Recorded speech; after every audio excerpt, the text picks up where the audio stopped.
네, 강의를 시작하겠습니다. 화질이 좀 떨어지는데 이 비늘 때문에 반사가 일어나서 어쩔 수 없습니다.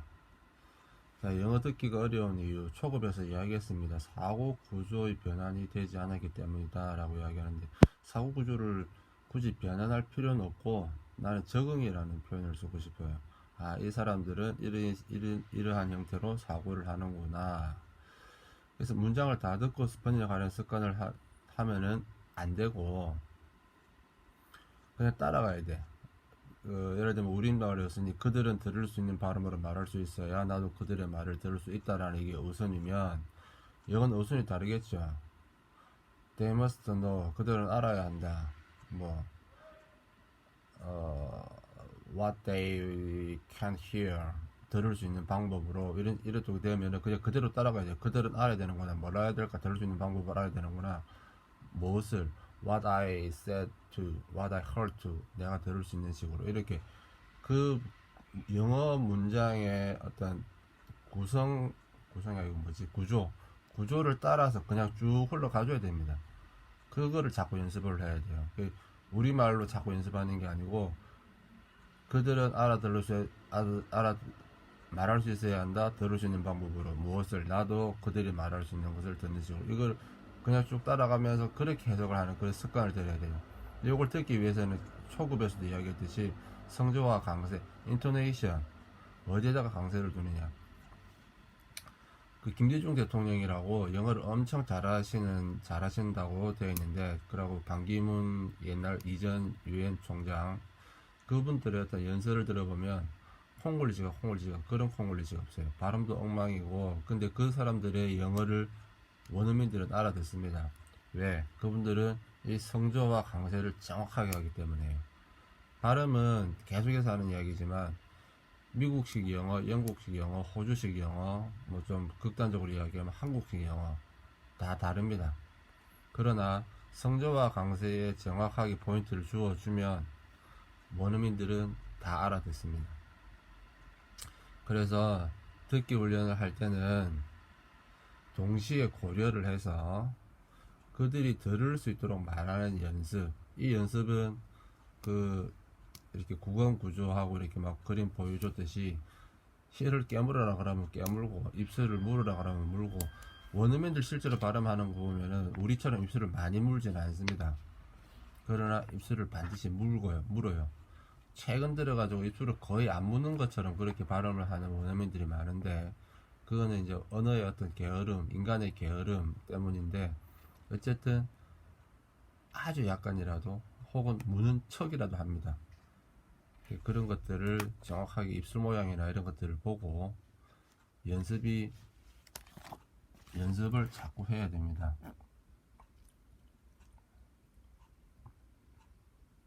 같은 이야기입니다.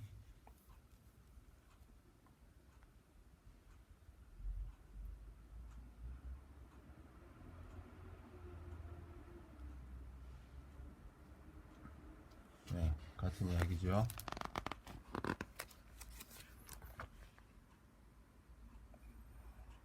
여기서 이제 장문이 또 중요한 것은, 이게 왜 중요하냐면, 우리가 특히 말하기가 되고 나면 그냥 글로 한번 써보는 것도 혹시 중요합니다. 우리가 공부할 때 보면은 이렇게 뭐 눈으로 보고 공부하는 방법, 말하면서 공부하는 방법, 눈으로 보고 말로 하고 손으로 써면서 공부하는 방법이 있는데, 이 네 가지를 다 하면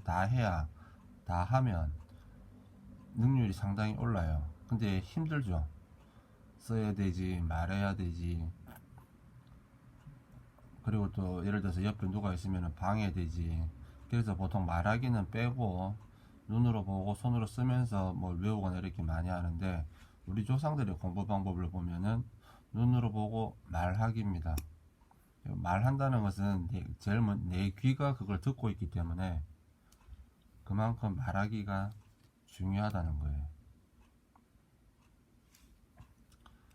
과장되게 하고 이렇게 해라는 이유는, 우리는 그동안 입을 예를 들면 오물오물 하는 스타일이거든요. 우리나라 발음은.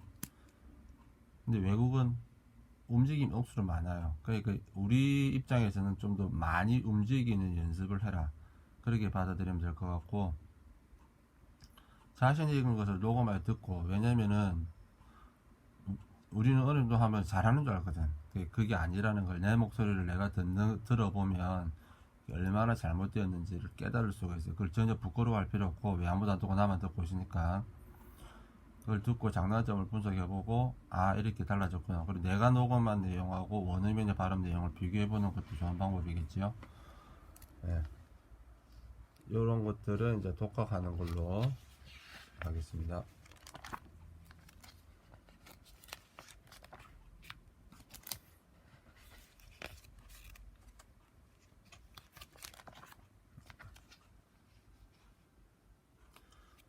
네, 언어에서 가장 중요한 것은 결국 어휘예요. 초등학생하고 대학생하고 누가 말 잘할까요? 그럼 누가 말을 많이 할까요?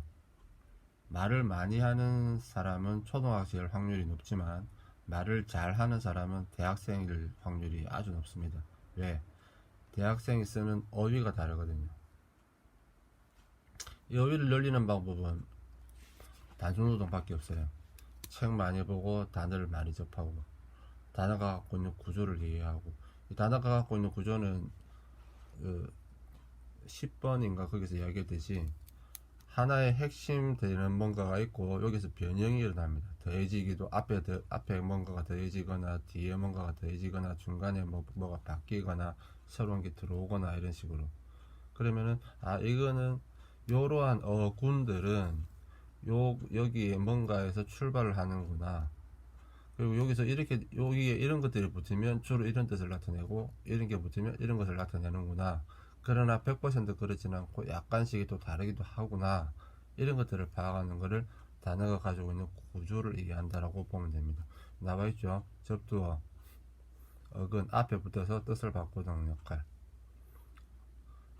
중심이 되는 거 이야기했죠. 코어, 전미어, 뒤에 뭐가 달라붙어갖고 뜻을 나타내는 거. 얘가 이렇게 주르륵 나옵니다. 이 얘들을 참고하면 되는데 100%라기보다는 한 90%. 뭐 이런 거 같은 경우는 뭐 거의 100%죠.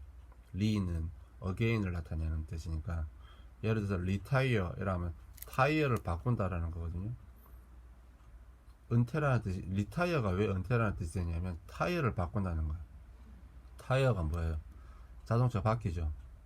그 예를 들어서 50대까지 어떤 A라는 타이어를 쓰고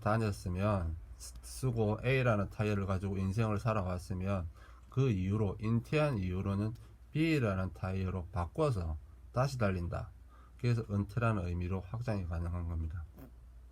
나머지 것들도 단어를 이렇게 파악을 해보면서 일일이 되는구나 라고 파악하면 될 것 같고, 전미어도 뭐 같은 개념입니다.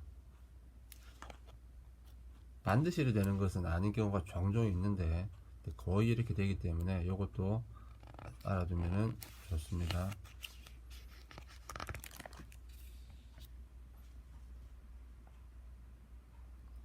같은 개념입니다.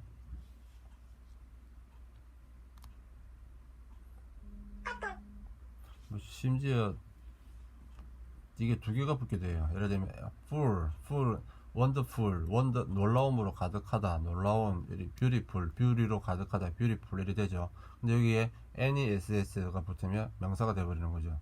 wonderfulness는 없고 fullness, 가득 참, 뭐 이런 식으로. 영어의 장점이 그런 게 있어요. 이거랑 합쳐보면 하나의 뜻이 되어버리는 거라. 그래서 요즘 나오는 신조 중에 영어가 많은 이유가, 영어는 단어의 어떤 뜻을 만들어내기가 쉽다는 그런 장점이 있더라고요. 문장의 법칙, 문법적인 요소이기 때문에 조금 고급 과정에서 다루도록 하겠지만, 일단은 한번 쭉 읽어보고 교과서나 뭐 여러 책들에 있는 문장들을 한번 이렇게 분석해 보는 것도 도움은 됩니다.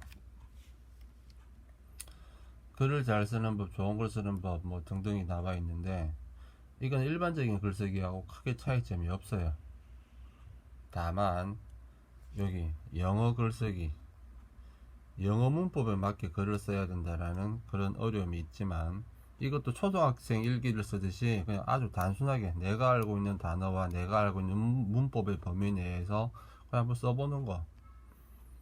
그래갖고 전문가한테 한번 물어보는 거. 초등학생들이 그 선생님한테 첨삭 지도를 받듯이 영어도 그런 식으로 하다 보면 됩니다. 모든 언어는 단계가 다 똑같아요. 영유아기 때 엄마로부터 혹은 주변 사람으로부터 어떤 말을 듣고, 유아기, 소년기에 자기 나름대로 말을 해보는 거예요. 당연히 틀리겠지? 그러니까 주변으로부터 교정을 받고, 그러면서 이제 초등학교 들어가면서 이제 일기 쓰기 같은 쓰기가 서서 시작되기 해죠. 물론 읽기도 포함해서. 그러면서 역시 또 교정을 받아요. 주변 사람들로부터. 그럼 나중에 자기 스스로 교정을 해 나갈 수 있는, 소위 말해 태고라고 할 수 있지. 그 단계까지 이르게 되는 겁니다. 영어 역시 누군가에게 교정을 받는 걸 부끄러워하면 안 돼요. 내 나이가 몇 살이든 상관없이 중학생이라고 해서 반드시 중학생 수준의 영어가 필요한 게 아니고, 중학생이라고 해도 만약에 자기 영어 수준이 초등학교 1학년 수준이다, 그럼 초등학교 1학년 수준에 맞춰가지고 첨삭 지도를 받으면 되는 거예요. 언어는 나이하고 상관없습니다. 예를 들어서 내가 지금 일본어를 배운다, 그럼 나 유치원 단계부터 배워 나가는 거예요. 히라가라 가나카나부터 외워가지고 또 뭐 열심히 듣겠죠. 또 따라서 말해보겠죠. 그것도 써보겠죠. 근데 이 과정에서 첨삭 지도는 반드시 필요합니다. 이런 거는 한번 쭉 읽어보세요. 쭉 읽어보시고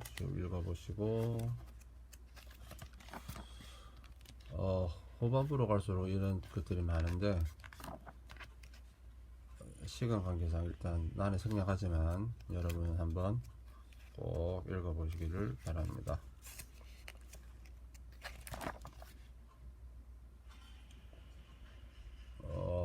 영작, 해석, 이거는 조금 종합훈련이네.